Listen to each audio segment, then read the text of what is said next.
and I will strike down upon thee with great vengeance and furious anger.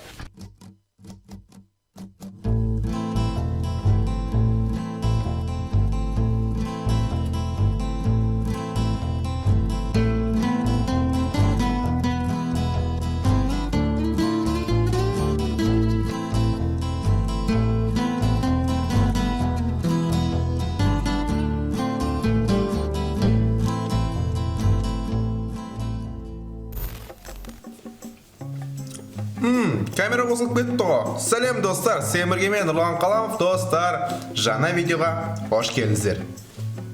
Достар, біз соңғы рет коронавирус видеосына кездескен болатынбыз. Сол коронавирус видеосына мен сіздерге айтқан болатынмын. Жақында тағы да видео шығады деп, міне сол видеоны мен қазір түсіріп жатырмын. Достар, бүгінгі видео сіздерге қызықты болады деген ойдамын. Бұл дейтін достар жаңа шоу, құпия жер, кибер әлем және тағы да біздің бір новый шоуымыз болады. Бұл шоудың мақсаты достар сіздерге таңғалдыратын заттар жайлы айту, яғни сіздер мүлдем байқамаған, мүлдем ойланбайтын заттарды айтатын боламыз. Достар, сіздер ойлаған жоқсыздар ма? Сіздер қазір осы видеоны қарап отырып, сіз өзіңіздің өміріңізді толықтай өзгерткендігіңіз жайлы сіздер қалай деп сұрап жатқан шығарсыздар. Қазір сіздерге дұрыстап түсіндірейін. Мысалы достар, өздеріне сұрақ қойыңыздаршы. Осы видеоға кірмегенде сіздер не істер едіңіздер? Білмеймін, бәлкім басқа ютубердің видеосын қарар едіңіз. Білмеймін, бәлкім далаға шығып кетер едіңіз. Сол далада жүріп жаңа дос табар едіңіз. Қайдан білесіз, сол досыңыз сіздің болашақ жан досыңыз шығар.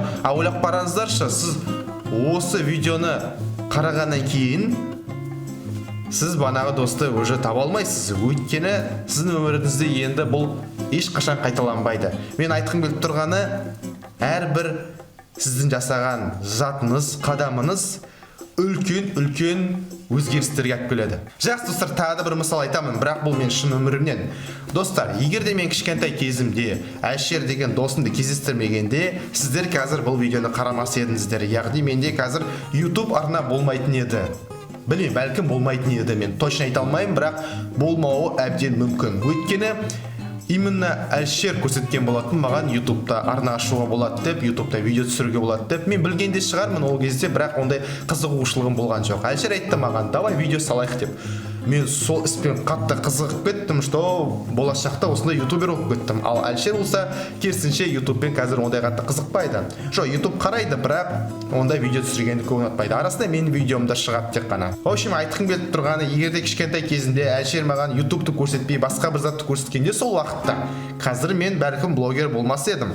Ойлап қараңыздаршы, кішкентай бір зат болуының себебі болашақта үлкен өзгерістерге алып келеді. Ғылымда бұл феноменді көбелек эффекті деп атайды, яғни орысша эффект бабочки, ал ағылшынша butterfly effect. Бұл құбылысты ең алғаш зерттеген адам бұл математик метеоролог Эдвард Нортон Лоренс. Бұл кісі ғылым адамы және оның көптеген жұмыстары болған. Ең атақтылары бұлар хаос теориясы, Лоренс аттракторы және көбелек эффекті. Біз әрине көбелек эффекті тақырыбын талқылайтын боламыз. Жақсырақ бұл феноменді түсіну үшін біз 2003 жыл шыққан «Эффект бабочки» деген фильмді бүгін талқылайтын боламыз. Бұл фильм фантастика болғанымен «Эффект бабочки» сіздерге қандай өзгерістерге әкелетінін көрсетеді.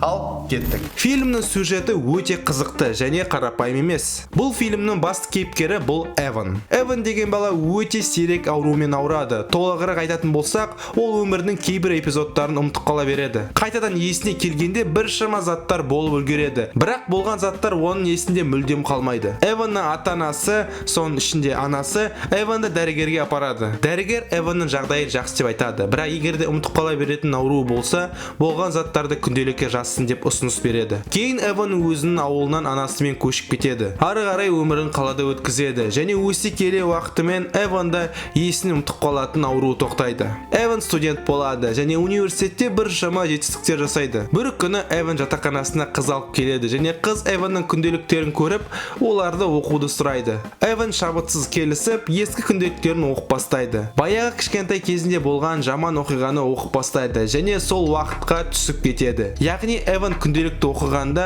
болып кеткен кішкентай кезіне қайтадан оралады. Эван ескі достарын көреді және не болып жатқанын мүлдем түсінбейді. Томми деген досынан соққы алып алады. Мына жолы Эван осы болған жаман оқиғаны өзгертуге мүмкіндік бар екенін түсінеді. Эван барынша Томмиге сөзімен қарсы шығуға тырысады, бірақ қолынан ештеңе келмейді. Содан кейін Эван қайтадан өзінің уақытына оралады. Не болғанын түсінбей кетеді Эван. Қасындағы қыз жай ғана түс деп айтады. Бірақ Эван бұның түс екеніне күмәнданады. Сол себепті бұл түспен бе немесе шын болды ма екенін тексеру үшін қайтадан өзінің ауылына аттанады. Өзінің Ленни деген досын тауып, үйіне барып сол кезде болған оқиғаны сұрай бастайды. Бүкіл Эванның түсінде болған өзгерістерді Ленни растайды және болғанын өз аузымен дыбыстайды. Қысқаша айта, Эванның күнделік оқып, балалық шаққа оралып өзгерткен істері енді қазіргі уақытта да болған болып шықты. Эван күнделік оқу арқылы өзінің өткен шағын өзгерте алатынын түсінеді. Кейін Эван қайтадан күнделікті оқып бастайды. Мына жолы балалық шақтағы достарымен жасаған бұзақылығына оралады. Яғни олар жарылғыш затпен ағаштан жасалған кішкентай үйді жаруды ұйымдастырады. Эван негізі сол сәтті дұрыс білмейді. Өйткені айтқанымыздай кезінде ол ұмытып қала беретін ауру болды. Сол себепті сол болған сәттің қорытындысы салдары қандай болғанын ол білмеді. Бірақ енді ода сол сәтті көруге мүмкіндік пайда болды. Эван байқаусыздан темекісін денесіне түсіріп алып, ішіне шамалы күйік жасап алады. Осы уақытта бір әйел баласымен ағаш үйді көріп, сол жерге жақындап бастайды. Әрине олар ағаш үйдің ішінде жарылғыш зат бар екенін қайдан білсін? В общем, үй жарылады және балалар сол жерден қаша жөнеледі. Эван қайтадан өзінің уақытына оралады.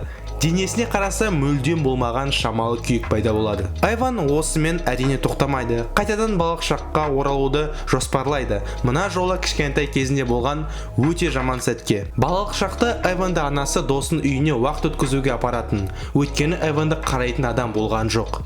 Эванның анасы сол досына сеніп, баласын сол үйге тастап кететін болатын. Алайда сол досының есі дұрыс болмайды. Өзінің қызын және Эванды ұятсыз видео түсіру үшін шешіндіріп тастайды.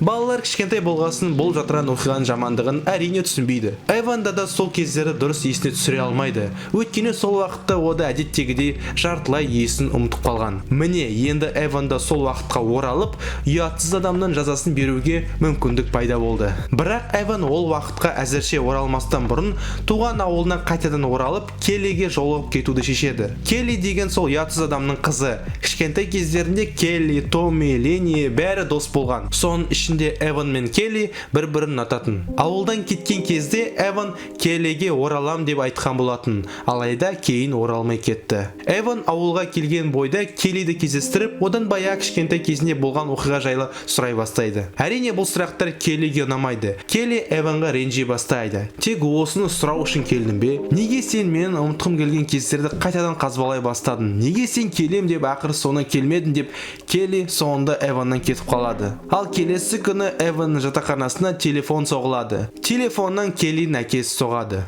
Келли өзін қол жұмсағанын хабарлайды. Эван үшін әрине бұл шок болады. Жерлеу күнінде Эван Келлидің мейтпасына екінші рет саған қайтадан ораламын деген жазу қалдырып кетеді. Бірінші рет Эван кішкентай кезінде ауылдан кетіп бара жатқан кезде Келлиге қайтадан ораламын деген жазу көрсеткен болатын. Бірақ соңында әрине оралмады. Міне енді күнделік арқылы қайтадан артқа оралып бәрін түзететін уақыт келді. Эван күнделікті алып, ұятсыз адам яғни Келлидің әкесі екеуін шешіндіріп отырған уақытқа қайтадан оралып, ұятсыз адамға бірден ашуланып неше түрлі сөздер айтып қорқытып жібереді. Келлидің әкесі сол сөздерден кейін не болып жатырғанын мүлдем түсінбей кетеді және балдарды жайына қалдырады. Содан кейін Эван қайтадан өзінің уақытына оралады.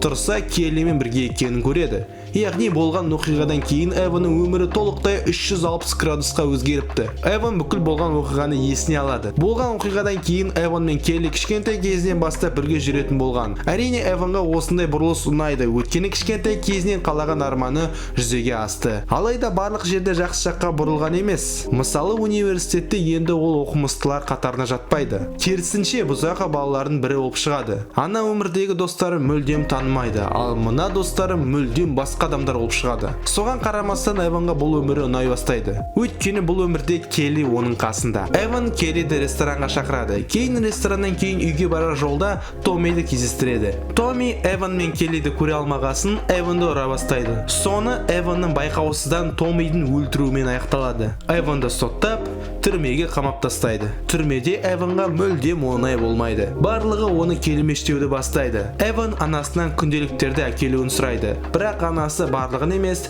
тек 2 күнделікті алып келеді. Эван әрине барлығын әкелуді мәжбүрлейді. Өзінің камерасына барар жолда Эванның күнделіктерін түрме адамдар тартып алады. Бірақ Эван бір-екі бетін жұлып үлгереді. Кейін ол беттерде ешқандай керек оқиға жоқ екенін түсінеді. Эван өзіне түрмеде дос тауып алады. Ол досын сол қалған бір-екі күнделіктерін қағаз арқылы шамал таңғалдырады. Содан кейін ол досы Эванға толықтай сене бастайды. Эван досының көмегі арқылы күнделік тартып алғандарға барып, оларды өлтіріп, бітіріп, керек күнделікті алып, қайтадан балықшаққа оралады. Бұл жерде Томми итті өртеп жіберетін кез. Эван Ленниге үшкір зат беріп, ит жатқан қапты кестейді. Алайда Ленни бұрыс естіп, соңында Томмиді өлтіріп тастайды. Эван қайтадан өз уақытына оралады. Қайтадан өзінің жатақханасынан бір шығады. Бұл өмірде Томми болмайды, ал Ленни болса жасаған затынан кейін психбольницада емделуде жатады. Келлиге барса мүлдем бомж, әдейі емес болып кеткен. Эван қайтадан күнделігін оқи бастайды. Ағаштан жасалған үйді жарылатын кезіне қайтадан оралады.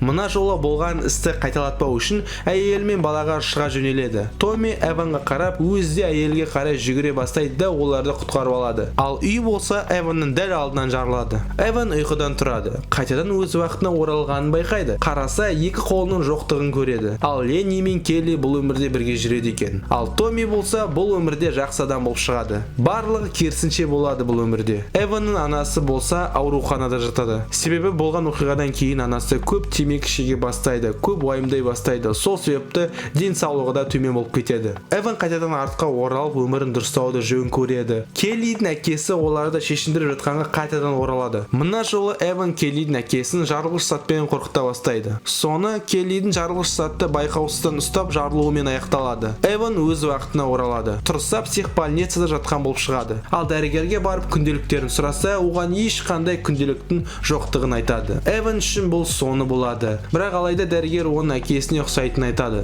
О да қайта-қайта жоқ фотоларды сұрай беретін болған. Осы кезде Эванға ой келеді. Яғни тек күнделіктер арқылы емес, сонымен қатар ескі фотолар арқылы өткен шаққа оралуға болатынын түсінеді. Эван анасынан балалық шақтағы видеоларды әкелуді сұрайды. Анасы алып келеді және Эван түнде барлығы тынышталғанда жайлап дәрігердің бөлмесіне рұқсатсыз кіріп видеоны қарай бастайды.